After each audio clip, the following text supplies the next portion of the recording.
इस ਲਈ ਵੱਡੀ ਖਬਰ ਲੀਬੀਆ ਤੋਂ ਜੀ ਤੁਹਾਨੂੰ ਦੱਸ ਦਈਏ ਕਿ ਹੜ੍ਹ ਦੇ ਕਾਰਨ ਉੱਥੇ ਤਬਾਹੀ ਜਿਹੜੀ ਉਹ ਮੱਚੀ ਹੋਈ ਹੈ।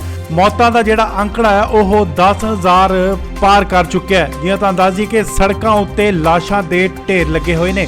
ਤੂਫਾਨ ਡੈਨੀਅਲ ਕਾਰਨ ਅਤੇ ਭਾਰੀ ਬਾਰਿਸ਼ ਕਾਰਨ ਹੜ੍ਹ ਦੀ ਜਿਹੜੀ ਉਹ ਸਥਿਤੀ ਪੈਦਾ ਹੋਈ, ਜਿਸ ਨੇ ਸਭ ਤੋਂ ਪਹਿਲਾਂ ਗ੍ਰੀਸ, ਉਸ ਤੋਂ ਬਾਅਦ ਬੁਲਗਾਰੀਆ ਅਤੇ ਤੁਰਕੀ ਵਿੱਚ ਤਬਾਹੀ ਮਚਾਉਣ ਤੋਂ ਬਾਅਦ ਐਤਵਾਰ ਨੂੰ ਲੀਬੀਆ ਦੇ ਵਿੱਚ ਦਸਤਕ ਦਿੱਤੀ ਅਤੇ ਉਸ ਤੋਂ ਬਾਅਦ ਉੱਥੇ ਤਬਾਹੀ ਦਾ ਮੰਜ਼ਰ ਜਿਹੜਾ ਉਹ ਦੇਖਣ ਨੂੰ ਮਿਲਿਆ।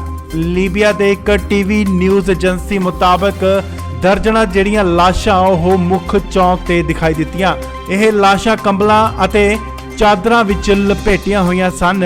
ਦੱਖਣ ਪੂਰਬ ਵਿੱਚ ਮਾਰਤੋਬਾ ਪਿੰਡ ਵਿੱਚ ਲਾਸ਼ਾਂ ਦੇ ਜਿਹੜੇ ਉਹ ਢੇਰ ਲੱਗੇ ਹੋਏ ਸੀ। ਦੱਸਦੇ ਕਿ ਲੀਬੀਆ ਦੇ ਦਰਨਾ ਸ਼ਹਿਰ ਚ ਆਏ ਭਿਆਨਕ ਹੜ੍ਹ ਕਾਰਨ ਹੁਣ ਤੱਕ 2300 ਤੋਂ ਵੱਧ ਲੋਕ ਮਾਰੇ ਜਾਣ ਦੀ ਜਿਹੜੀ ਉਹ ਪੁਸ਼ਟੀ ਹੋਈ ਹੈ। ਮੰਗਲਵਾਰ ਨੂੰ ਜਾਣਕਾਰੀ ਦਿੰਦੇ ਹੋਏ ਐਮਰਜੈਂਸੀ ਸੇਵਾਵਾਂ ਨੇ ਕਿਹਾ ਹੈ ਕਿ ਮਰਨ ਵਾਲਿਆਂ ਦੀ ਜਿਹੜੀ ਗਿਣਤੀ ਹੈ ਉਹ ਵਧਣ ਦੀ ਸੰਭਾਵਨਾ ਹੈ। ਦੁਨੀਆ ਦੇ ਕਈ ਦੇਸ਼ਾਂ ਨੇ ਇਸ ਸੰਕਟਕਾਲੀਨ ਸਮੱਸਿਆਵਾਂ ਨਾਲ ਨਿਪਟਣ ਲਈ ਤੁਰੰਤ ਮਦਦ ਦੀ ਜਿਹੜੀ ਹੈ ਉਹ ਪੇਸ਼ਕਸ਼ ਕੀਤੀ ਹੈ ਤੇ ਬਚਾਅ ਟੀਮਾਂ ਜਿਹੜੀਆਂ ਨੇ ਉਹ ਭੇਜੀਆਂ ਗਈਆਂ ਨੇ। ਇਹ ਖਤਰਨਾਕ ਤੂਫਾਨ 'ਚ ਕਰੀਬ 1 ਲੱਖ ਲੋਕਾਂ ਦੇ ਘਰ ਜਿਹੜੇ ਨੇ ਉਹ ਤਬਾਹ ਹੋਏ ਨੇ। ਤਟਵਰਤੀ ਸ਼ਹਿਰ ਦਰਨਾ ਵਿੱਚ ਹੜ੍ਹ ਨੇ ਜਿਹੜਾ ਕਿ ਭਿਆਨਕ ਤਬਾਹੀ ਮਚਾਈ ਹੈ। ਨਦੀ ਦੇ ਕੰਢੇ ਉੱਤੇ ਬਹੁ ਮੰਜ਼ਿਲਾ ਇਮਾਰਤਾਂ ਜਿਹੜੀਆਂ ਉਹ ਢਹਿ ਗਈਆਂ। ਪਾਣੀ ਦੇ ਤੇਜ਼ ਵਹਾਅ ਕਾਰਨ ਘਰ ਅਤੇ ਕਾਰਾਂ ਜਿਹੜੀਆਂ ਉਹ ਰੁੜ ਗਈਆਂ।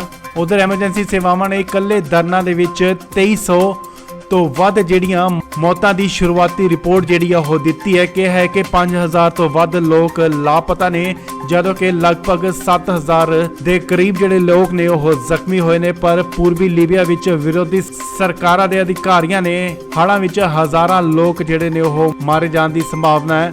ਡੇਰਨਾ ਵਿੱਚ ਹੜ੍ਹਾਂ ਵਿੱਚ ਹਜ਼ਾਰਾਂ ਲੋਕ ਮਾਰੇ ਗਏ ਨੇ ਅਤੇ ਮਰਨ ਵਾਲੇ ਦੀ ਜਿਹੜੀ ਗਿਣਤੀ ਹੈ ਉਹ 10,000 ਤੋਂ ਵੱਧ ਹੋ ਸਕਦੀ ਹੈ। ਤੂਫਾਨ ਡੈਨੀਅਲ ਕਾਰਨ ਹੋਈ ਤਬਾਹੀ, ਭਾਰੀ ਬਾਰਿਸ਼ ਕਾਰਨ ਹੜ੍ਹ ਦੀ ਜਿਹੜੀ ਉਹ ਸਥਿਤੀ ਪੈਦਾ ਹੋਈ ਹੈ, ਜਿਸ ਨੇ ਸਭ ਤੋਂ ਪਹਿਲਾਂ ਗ੍ਰੀਸ, ਫਿਰ ਬੁਲਗਾਰੀਆ ਅਤੇ ਤੁਰਕੀ ਦੇ ਵਿੱਚ ਤਬਾਹੀ ਮਚਾਉਣ ਤੋਂ ਬਾਅਦ ਐਤਵਾਰ ਨੂੰ ਲੀਬੀਆ ਦੇ ਵਿੱਚ ਦਸਤਕ ਦਿੱਤੀ ਅਤੇ ਤਬਾਹੀ ਮਚਾ ਦਿੱਤੀ। ਲੀਬੀਆ ਨੇ ਦੱਸੀ ਕਿ ਇੱਕ ਟੀਵੀ ਨਿਊਜ਼ ਏਜੰਸੀ ਮੁਤਾਬਕ ਫੁਟੇਜ ਜਿਹੜੀ ਉਹ ਜਾਰੀ ਕੀਤੀ ਗਈ, ਜਿਸ ਦੇ ਵਿੱਚ ਮੁੱਖ ਚੌਂਕ ਤੇ ਦਰਜਨਾਂ ਜਿਹੜੀਆਂ ਲਾਸ਼ਾਂ ਉਹ ਦਿਖਾਈ ਦਿੱਤੀਆਂ।